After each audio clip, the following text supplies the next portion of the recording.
ನಮಸ್ಕಾರ ವೀಕ್ಷಕರೇ, ನಾನು ನಿಮ್ಮ ಮಂಜುನಾಥ್ ಅಡ್ವೊಕೇಟ್ ಹಾಗೂ ಅಧ್ಯಾತ್ಮ ಚಿಂತಕರು ಮಾತಾಡ್ತಾ ಇರೋದು.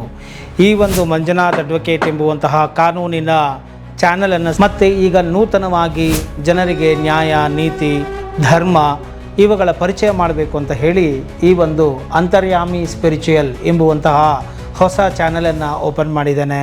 ಇದರ ಮುಖಾಂತರ ಆಧ್ಯಾತ್ಮಿಕ ವಿಚಾರಗಳನ್ನು ನೀಡ್ತಾ ಬರ್ತೇನೆ. ನಮಸ್ಕಾರ ವೀಕ್ಷಕರೇ, ನಾನು ನಿಮ್ಮ ಮಂಜುನಾಥ್ ಅಡ್ವೊಕೇಟ್ ಹಾಗೂ ಅಧ್ಯಾತ್ಮ ಚಿಂತಕರು ಮಾತಾಡ್ತಾ ಇರೋದು.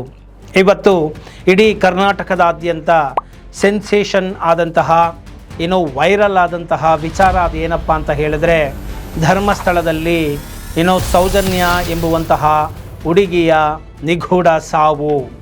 ಈ ವಿಚಾರ ಹಾಗೂ ಇದರ ಜೊತೆಗೆ ಹಲವಾರು ನಿಗೂಢವಾಗಿ ಸಾವಾಗಿದೆ. ಆ ಒಂದು ಧರ್ಮಸ್ಥಳದ ಸುತ್ತಮುತ್ತ ಇರುವಂತಹ ನಿರ್ಜನ ಪ್ರದೇಶಗಳಲ್ಲಿ, ಬೆಳ್ತಂಗಡಿ ಎಂಬುವಂತಹ ಪೊಲೀಸ್ ಠಾಣಾ ವ್ಯಾಪ್ತಿಯಲ್ಲಿ ಹಾಗೂ ನೇತ್ರಾವತಿ ತೀರದಲ್ಲಿ ಈ ರೀತಿಯಾಗಿ ಅಸಹಜ ನಿಗೂಢ ಸಾವುಗಳು ಆಗ್ತಾ ಇದ್ವು.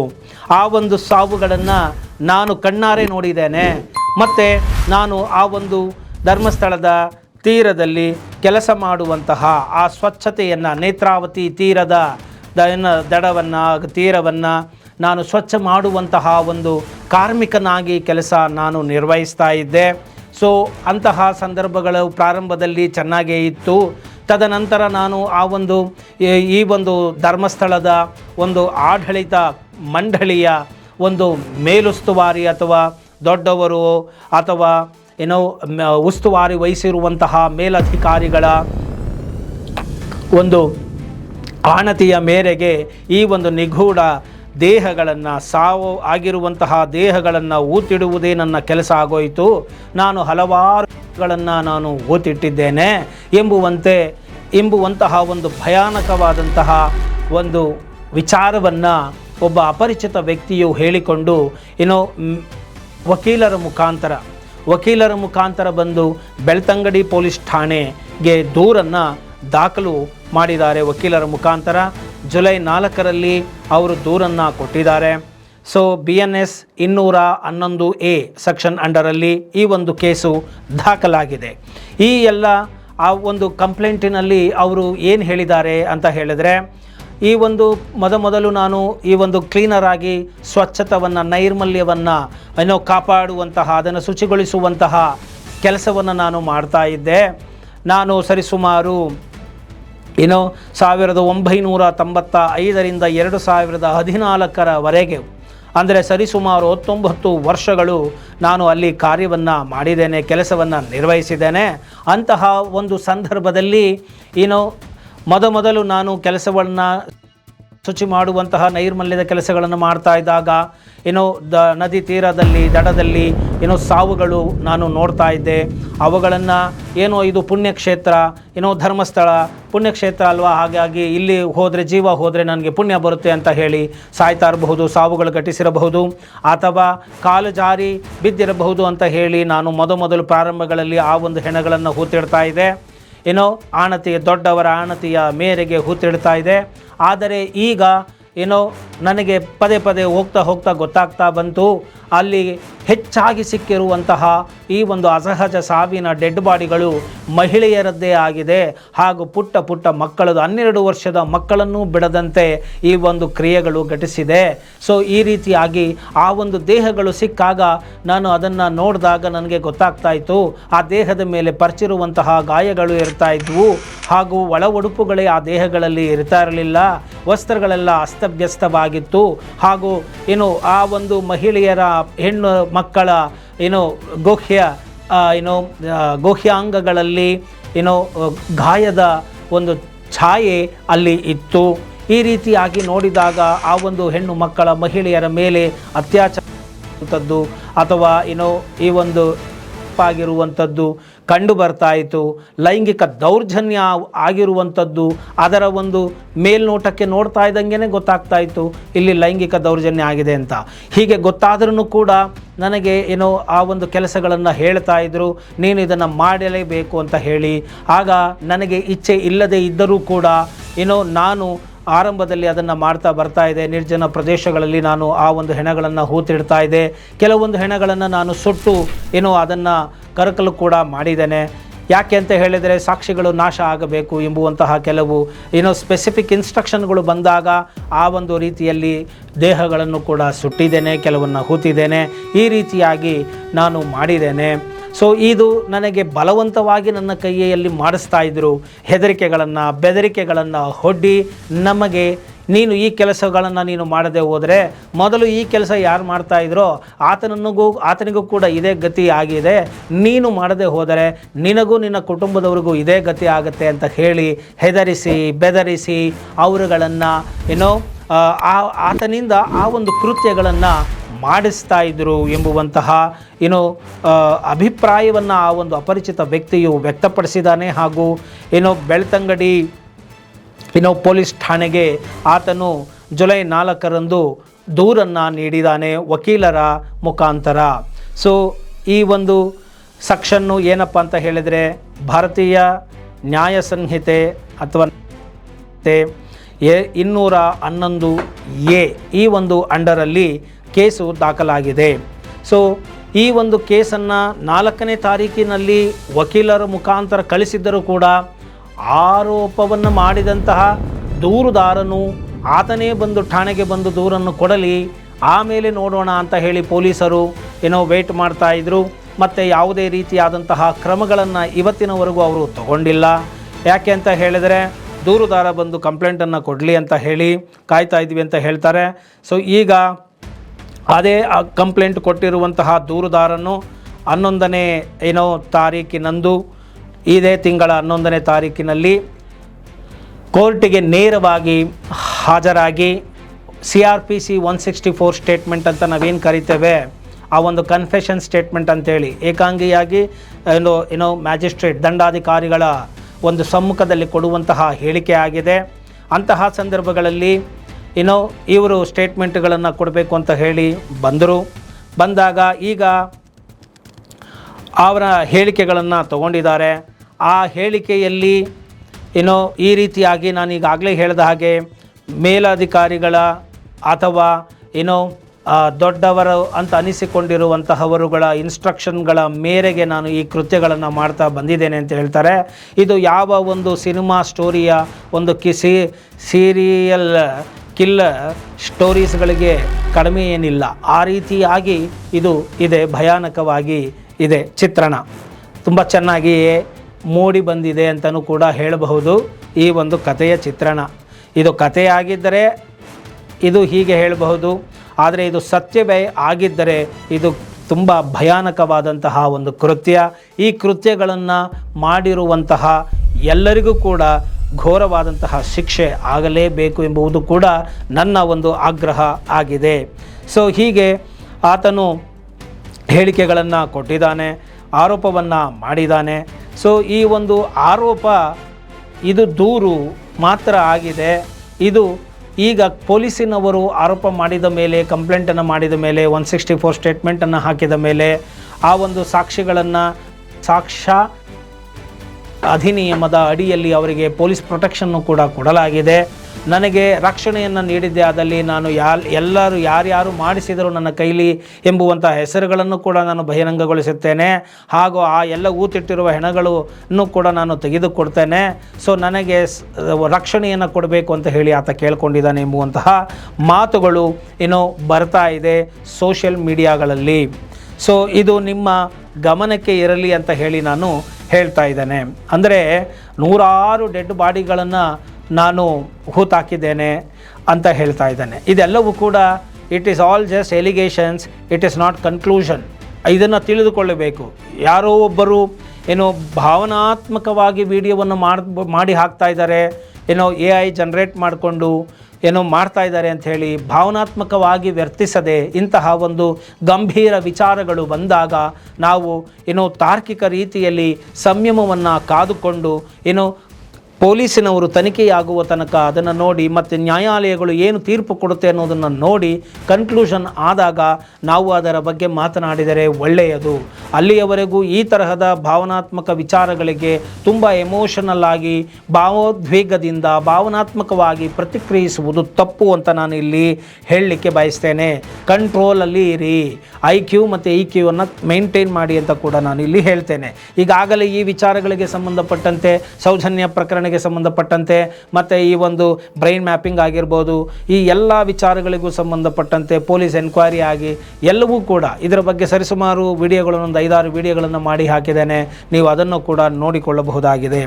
ಇನ್ನು ಇವರು ಏನು ಹೇಳ್ತಾರಪ್ಪ ಅಂತ ಹೇಳಿದರೆ, ಈ ಒಂದು ಸೀಕ್ರೆಟ್ ಬಾಡಿಗಳ ಮೇಲೆ ಏನೋ ಈ ರೀತಿಯಾದಂಥ ಲೈಂಗಿಕ ದೌರ್ಜನ್ಯ ಆಗಿತ್ತು ಅಂತ ಹೇಳ್ತಾರೆ. ಆದರೆ ಇದು ಸರಿಸುಮಾರು 19 ವರ್ಷಗಳು ಆಗೋಗಿದೆ. ಈಗ ಅದು ಮೃತದೇಹಗಳು ಅದು ಹುಡುಗಿಯರ್ದ, ಮಹಿಳೆಯರ್ದ, ಪುರುಷರದ, ಯಾರ್ದು, ಮತ್ತು ಅಲ್ಲಿ ಲೈಂಗಿಕ ದೌರ್ಜನ್ಯ ಆಗಿತ್ತು ಅಂತ ಹೇಗೆ ಕಂಡು ಹಿಡಿಯುವುದು? ಈಗ ದೇಹವೇ ಇಲ್ಲದೆ ಸ್ಕೆಲೆಟನ್ಗಳಾದಾಗ ಹೇಗೆ ಅದನ್ನೆಲ್ಲ ಕಂಡು ಹಿಡಿಯುವುದು? ಅದಕ್ಕೆ FSL ರಿಪೋರ್ಟ್ಗಳಾಗಬೇಕಾಗತ್ತೆ, DNA ಟೆಸ್ಟ್ಗಳಾಗಬೇಕಾಗತ್ತೆ.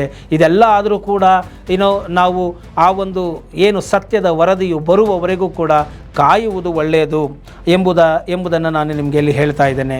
ನೋಡಿ, ಆತ್ಮಸಾಕ್ಷಿ ಪಾಪ ಪ್ರಜ್ಞೆ ಬಂದುಬಿಡ್ತು, ಆದ್ದರಿಂದ ನಾನು ಬಂದಿದ್ದೀನಿ, ಕನ್ಫೆಷನ್ ಮಾಡ್ತೀನಿ ಅಂತ ಹೇಳಿದರೆ, ಸೊ ಈಗ ನೋಡಿ ಒಂದು ಅರ್ಥ ಮಾಡ್ಕೋಬೇಕು.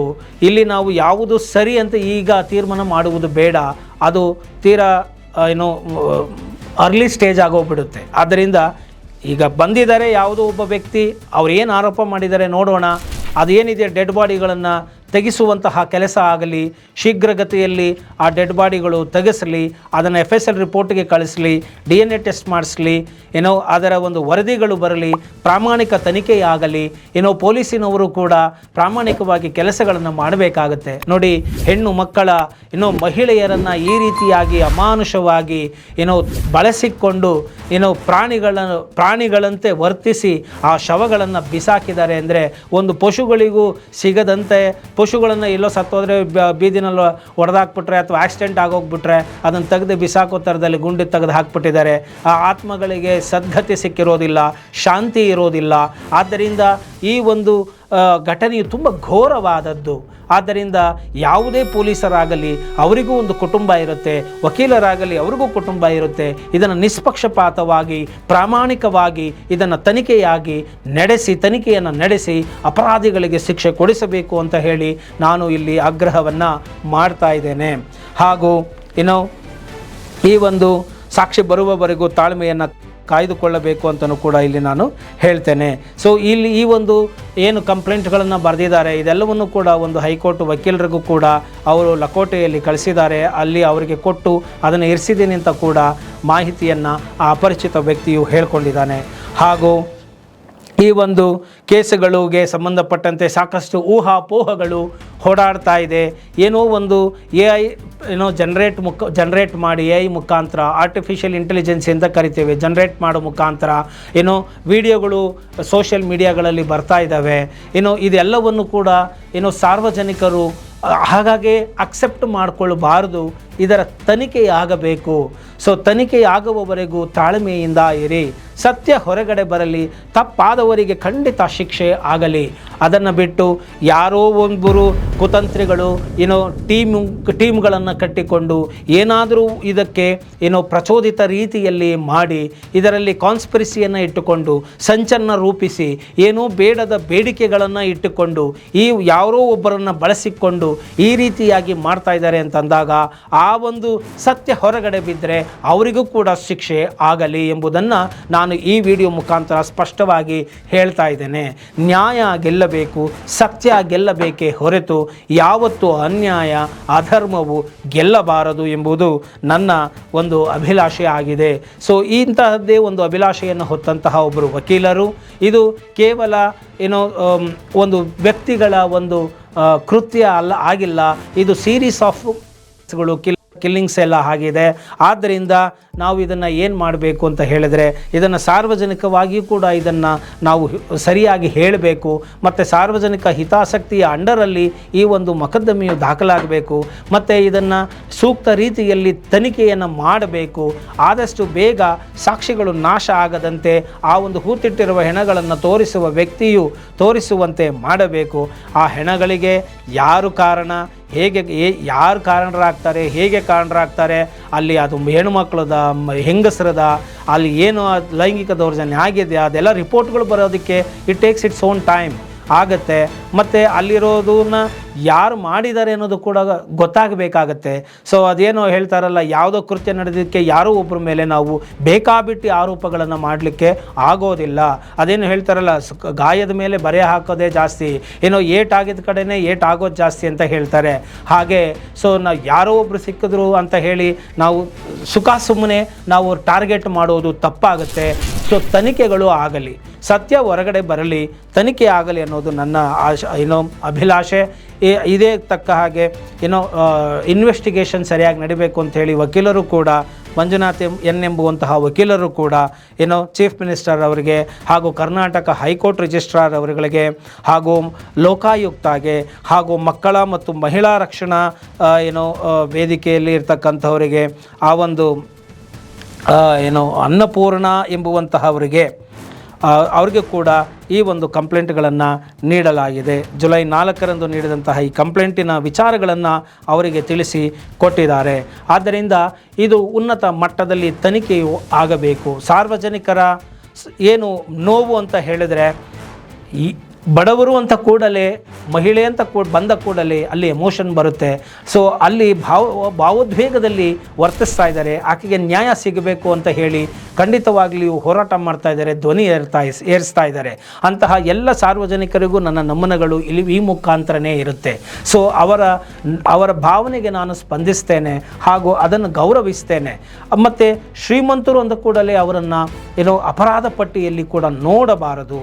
ಸೊ ಅದು ತನಿಖೆಯಾಗಲಿಕ್ಕೆ ಕೂಡ ಸಮಯವನ್ನು ಕೊಡಬೇಕಾಗುತ್ತೆ. ಯಾರೋ ಬಂದು ಏನೋ ಒಂದಷ್ಟು ಟೆಕ್ನಾಲಜಿನ ಯೂಸ್ ಮಾಡಿಕೊಂಡು AI ಉಪಯೋಗಿಸ್ಕೊಂಡು ಯಾವುದೋ ಒಂದು ವಿಡಿಯೋ ಮಾಡಿ ಹಾಕಿಬಿಟ್ಟು ಅದಕ್ಕೆ ಯಾವುದೇ ರೀತಿಯಾದಂತಹ ಸಾಕ್ಷಿಗಳನ್ನು ಕೊಡದೆ, ಡಿಸ್ಕ್ರಿಪ್ಷನಲ್ಲಿ ಕೊಡದೆ, ಈಗ ನೋಡಿ ಎಲ್ಲೋ ಕೆಲವರು ಹೇಳ್ತಾರೆ ವಿಡಿಯೋಗಳೆಲ್ಲ ಡಿಲೀಟ್ ಆಗೋಗ್ಬಿಟ್ಟಿದೆ, ದುಡ್ಡಿದ್ರೆ ಅಧಿಕಾರ ಇದ್ದರೆ ಎಲ್ಲ ಡಿಲೀಟ್ ಆಗೋಗ್ಬಿಡುತ್ತೆ ಅಂತ ಹೇಳಿ.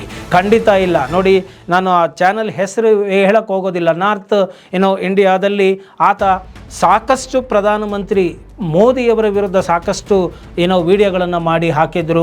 ಅವರು ಏನೇನು ಸ್ಟೇಟ್ಮೆಂಟ್ಗಳನ್ನು ಕೊಡ್ತಾಯಿದ್ರು ಆ ವಿಡಿಯೋದಲ್ಲಿ, ಅದಕ್ಕೆ ಸಂಬಂಧಪಟ್ಟಂತೆ ಎಲ್ಲದಕ್ಕೂ ಸಾಕ್ಷಿಗಳನ್ನು, ಆರ್ಟಿಕಲ್ಸ್ಗಳನ್ನು ಅವರು ಡಿಸ್ಪ್ಲೇ ಮಾಡ್ತಾಯಿದ್ರು ಸ್ಕ್ರೀನಲ್ಲಿ, ಮತ್ತು ಡಿಸ್ಕ್ರಿಪ್ಷನಲ್ಲೂ ಹಾಕ್ತಾ ಬಂದರು. ಪ್ರತಿಯೊಂದು ಹೇಳಿಕೆಗೂ ಕೂಡ ಅದರಿಂದ ರಿಸರ್ಚ್ ಇತ್ತು, ಮೆಟೀರಿಯಲ್ಸ್ ಇತ್ತು, ಸಾಕ್ಷಿ ಇತ್ತು. ಆ ಮುಖಾಂತರ ಅವರು ಹಾಕ್ತಾಯಿದ್ರು. ಆ ವಿಡಿಯೋವನ್ನು ನೋಡಿ ಸಾಕಷ್ಟು ಮೋದಿಯವರ ಓಟುಗಳು ಬಿದ್ದೋಯ್ತು, ವೋಟ್ ಬ್ಯಾಂಕೇ ಬಿದ್ದೋಯ್ತು. ಆದರೂ ಕೂಡ ಆ ಚಾನಲ್ನ ಏನು ಮಾಡೋಕ್ಕಾಗಲಿಲ್ಲ. ಕೋರ್ಟು ಕೂಡ ಸುಮ್ಮನೆ ವಿಡಿಯೋಗಳನ್ನು ಡಿಲೀಟ್ ಮಾಡಿಸ್ಬಿಡೋದಿಲ್ಲ. ಮಾತನಾಡುವಾಗ ಅದರ ಹಿಂದೆ ಇರುವಂತಹ ಭಾವವೇನು, ಉದ್ದೇಶವೇನು, ಆ ವಿಡಿಯೋದ ಒಟ್ಟಾರೆ ಸಂದೇಶ ಏನು, ಸಾಕ್ಷ್ಯಾಧಾರಗಳು ಏನಿದ್ದಾವೆ, ಅಥವಾ ಸುಮ್ಮನೆ ಊಹಾಪೋಹಗಳನ್ನ ಇಟ್ಟುಕೊಂಡು ಮಾತಾಡ್ತಾ ಇದ್ದಾರಾ, ಇದರಿಂದ ಸಾರ್ವತ್ರಿಕವಾಗಿ ಸಾರ್ವಜನಿಕರಿಗೆ ತೊಂದರೆ ಆಗುತ್ತಾ, ಇದೆಲ್ಲವನ್ನು ನೋಡಿಕೊಂಡು ಮಿಸ್ಗೈಡ್ ಆಗುತ್ತಾ, ಮಿಸ್ಲೀಡ್ ಆಗುತ್ತಾ, ಇದೆಲ್ಲವನ್ನು ನೋಡಿಯೇ ಆದೇಶವನ್ನು ಮಾಡ್ತಾರೆ ಎಂಬುದನ್ನು ಕೂಡ ನಾವು ಇಲ್ಲಿ ತಿಳಿದುಕೊಳ್ಳಬೇಕಾಗುತ್ತದೆ. ಆದ್ದರಿಂದ ಸಾಕ್ಷಿಗಳು ಬೇಕು, ಕೋರ್ಟಿಗೆ ಸಾಕ್ಷಿ ಬೇಕು, ನಮಗೆ ನ್ಯಾಯ ಬೇಕು ಅಂತ ಸುಮ್ಮನೆ ಆವೇಶದಲ್ಲಿ ಮಾತಾಡೋದು ತಪ್ಪಾಗುತ್ತೆ. ಈಗ ನೀವೇ ಅಂತ ತಿಳ್ಕೊಳ್ಳೋಣ, ನಿಮ್ಮ ಮೇಲೆ ಒಂದು ಆರೋಪ ಬರುತ್ತೆ ಅಂತಲೇ ತಿಳ್ಕೊಳ್ಳೋಣ.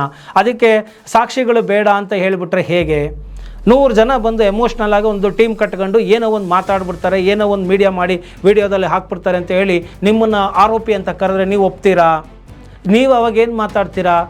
ಇದು ಎಮೋಷನಲ್ ಆಗಿ ಮಾತಾಡೋದೇನು ಬೇಡ, ನನಗೆ ಸಾಕ್ಷಿ ಬೇಕು ಅಂತ ಕೇಳ್ತೀರಾ. ಯಾವಾಗ ತಮ್ಮ ವಿಚಾರ ಅಂತ ಬರುತ್ತೋ ಆಗ ಸಾಕ್ಷಿ ಅನ್ನೋದು ಬಂದೇ ಬರುತ್ತೆ. ಆದ್ದರಿಂದ ಸಾಕ್ಷಿಗಳಿಲ್ಲದೆ ಎಮೋಷನಲ್ ಆಗಿ ಯಾವ ತೀರ್ಮಾನವನ್ನು ತೆಗೆದುಕೊಳ್ಳೋದಕ್ಕೆ ಸಾಧ್ಯ ಇಲ್ಲ. ಕೆಲವರು ಹೇಳ್ತಾರೆ ಸಾಕ್ಷಿಗಳು ಕೇಳ್ತೀರಾ, ಸಾಕ್ಷಿಗಳು ನಾಶ ಆಗೋಗ್ಬಿಡ್ತಾ ಇದೆ, ನಾಶ ಮಾಡಿಬಿಡ್ತಾ ಇದ್ದಾರೆ ಅಂತಂದರೆ ಇದಕ್ಕೆಲ್ಲ ಅರ್ಥವಿಲ್ಲದಿದು. ಆದ್ದರಿಂದ ಎಚ್ಚರಿಕೆಯನ್ನು ವಹಿಸಿದಾಗ ಸಾಕ್ಷಿಗಳು ಖಂಡಿತ ಬಂದೇ ಬರುತ್ತೆ. ಎಂತಹ ಚತುರನಾಗಿದ್ದರೂ ಕೂಡ ಸಾಕ್ಷಿಗಳನ್ನು ಬಿಟ್ಟೇ ಹೋಗಿರ್ತಾನೆ. ಆ ಸಾಕ್ಷಿಗಳನ್ನು ನಾವು ಹುಡುಕಬೇಕಾಗತ್ತೆ. ಮತ್ತು ಈ ಒಂದು ಹುಡುಕುವಿಕೆಯಲ್ಲಿ ತನಿಖೆ ಮಾಡುವಲ್ಲಿ ಏನು ಲೋಕಲ್ ಪೊಲೀಸ್ ಸ್ಟೇಷನ್ಗೆ ಯಾರು ಇರ್ತಾರೆ ಅವರೇ ತನಿಖಾಧಿಕಾರಿಗಳಾಗಿರ್ತಾರೆ. ದಯವಿಟ್ಟು ನಿಮ್ಮ ಕುಟುಂಬದವರು ಯಾರಾದರೂ ಹೋದರೆ ನಿಮಗೆ ಹೇಗೆ ನೋವಾಗುತ್ತೆ ಆ ರೀತಿಯಲ್ಲಿ ನೀವು ಅರ್ಥ ಮಾಡಿಕೊಂಡು ಪ್ರಾಮಾಣಿಕವಾಗಿ ಈ ಒಂದು ತನಿಖೆಯನ್ನು ಮಾಡಿ ಹಣಕ್ಕೆ, ಅಧಿಕಾರಕ್ಕೆ ಅಥವಾ ಇನ್ನೇನೋ ಒಂದು ಕೀರ್ತಿಗೆ, ಬಡ್ತಿಗೆ ದಾಸರಾಗಬೇಡಿ. ದೇವರು ಖಂಡಿತವಾಗಿಯೂ ಅಂತಹವರನ್ನು ಕ್ಷಮಿಸುವುದಿಲ್ಲ. ಆ ಒಂದು ಪಾಪ ನಿಮ್ಮ 7 ಜನ್ಮಗಳಿಗೂ ಕೂಡ ಅದು ಬರುತ್ತೆ. ಆದ್ದರಿಂದ ಈ ಮಾಡ್ತಾ ಇರ್ತಕ್ಕಂಥ ಆರೋಪಗಳು ಬಹಳ ಗಂಭೀರವಾದಂಥ ಆರೋಪಗಳಾಗಿದೆ. ಮತ್ತು ಇಲ್ಲಿ ನನಗೆ ಇನ್ನೊಂದು ಸ್ಪಷ್ಟನೆ ಏನು ಬೇಕಾಗಿದೆ ಅಂತ ಹೇಳಿದ್ರೆ, ನೋಡಿ, ಅಪರಿಚಿತ ಶವಗಳು, ಅನಾಮಿಕ ಶವಗಳು ಅಂತ ಹೇಳಿ ಕರೀತಾರೆ. ಮತ್ತು ಅವರೆಲ್ಲ ಹೇಗೆ ಬಂದರು? ಯಾವುದೋ ಒಂದು ಲಾಡ್ಜನ್ನು ಮಾಡ್ಕೋಬೇಕು ಅಂತ ಹೇಳಿದ್ರು. ಅಲ್ಲಿ ಆಧಾರ್ ಕಾರ್ಡು ಮತ್ತು ಇನ್ನೇನೋ ಒಂದು ID ಪ್ರೂಫ್ಗಳನ್ನ ತಗೊಂಡು ಅವರು ಲಾಡ್ಜ್ಗಳಲ್ಲಿ ಉಳ್ಕೊಂಡಿರ್ತಾರೆ, ಬಂದಿರ್ತಾರೆ. ಸೊ ಕೊಠಡಿಗಳಲ್ಲಿ ಉಳ್ಕೊಳ್ಳೋಕ್ಕೂ ಕೂಡ ಆಧಾರ್ ಕಾರ್ಡ್ಗಳನ್ನ ಕೊಡಬೇಕು. ಹಾಗಿದ್ದ ಮೇಲೆ ಇವರೆಲ್ಲ ಹೇಗೆ ಅಪರಿಚಿತ ಶವಗಳಾಗೋಗ್ಬಿಟ್ವು? ಯಾಕೆ ಇದು ಕಂಪ್ಲೇಂಟ್ಗಳಾಗಲಿಲ್ಲ? ಇಂಥ ಧರ್ಮಸ್ಥಳಕ್ಕೆ ಬಂದಿದ್ರು, ಹಿಂಗೆ ಕಾಣೆ ಆಗೋಗಿದ್ದಾರೆ ಅಂತ ಯಾಕೆ ಕಂಪ್ಲೇಂಟ್ಗಳು ಲಾಡ್ಜ್ ಆಗಿಲ್ಲ? ಯಾಕೆ FIRಗಳಾಗಿಲ್ಲ? ಮಿಸ್ಸಿಂಗ್ ಕಂಪ್ಲೇಂಟ್ಗಳಾಗಿಲ್ಲ? ಸೊ ಇದು ಹೇಗೆ ಅಪರಿಚಿತ ಅಂತ ಆಗುತ್ತೆ? ಯಾಕೆ ಐಡೆಂಟಿ ಪ್ರೂಫ್ ಇಲ್ಲದೇ ಲಾಡ್ಜ್ಗಳಲ್ಲಿ ಇರೋದಕ್ಕೆ ಇಲ್ಲಿ ಅವಕಾಶಗಳನ್ನ ಕೊಡ್ತಾ ಇದ್ದಾರಾ? ಸೊ ಹೀಗೆ ಸಾಕಷ್ಟು ತನಿಖೆಗಳು ಆಗಬೇಕಾಗಿದೆ. ಸುಮ್ಮನೆ ಬುಡುಬುಡಿಕೆ ಬಿಟ್ಟುಬಿಟ್ರೆ ಆಗೋಗಲಿಲ್ಲ. ಎಮೋಷನಲ್ ಸ್ಟೋರೀಸ್ ಹೇಳೋದ್ರಿಂದ ಏನೂ ಪ್ರಯೋಜನ ಇಲ್ಲ. ಎಮೋಷನಲ್ ಸ್ಟೋರೀಸ್ ಏನಾಗುತ್ತೆ ಅಂದರೆ peoples will become fools. Emotional fools ಆಗ್ತಾರಷ್ಟೇ. ಅದು ಆಗುವುದು ತಪ್ಪು. ಹಾಗೆ ಆಗಲಿಕ್ಕೆ ಹೋಗಬೇಡಿ. ಹ್ಯುಮ್ಯಾನಿಟಿಯನ್ನು ಇಟ್ಟುಕೊಳ್ಳೋಣ. ಅನ್ಯಾಯ ಆದವರಿಗೆ ನ್ಯಾಯ ಕೊಡುವಲ್ಲಿ ಧ್ವನಿ ಎತ್ತೋಣ. ಜಸ್ಟಿಸ್ ಫಾರ್ ಸೌಜನ್ಯ ಅಂತ ಹೇಳೋಣ. ಮತ್ತು ಹಾಗೆ ಜಸ್ಟಿಸ್ ಫಾರ್ ಹೆಣ್ಣು ಮಕ್ಕಳುಗಳಿಗೆ, ಮಹಿಳೆಯರಿಗೆ ಅಂತ ಹೇಳೋಣ. ಮತ್ತು ಧ್ವನಿಯನ್ನು ಎತ್ತೋಣ. ಸರಿಯಾಗಿ ತನಿಖೆ ಮಾಡುವ ತನಕ ನಾವು ನಮ್ಮದೇ ಆದಂತಹ ಒಂದು ಪ್ರತಿಭಟನೆಯನ್ನು ಕಾನೂನಿನ ಚೌಕಟ್ಟಿನ ಅಡಿಯಲ್ಲಿ ಮಾಡೋಣ.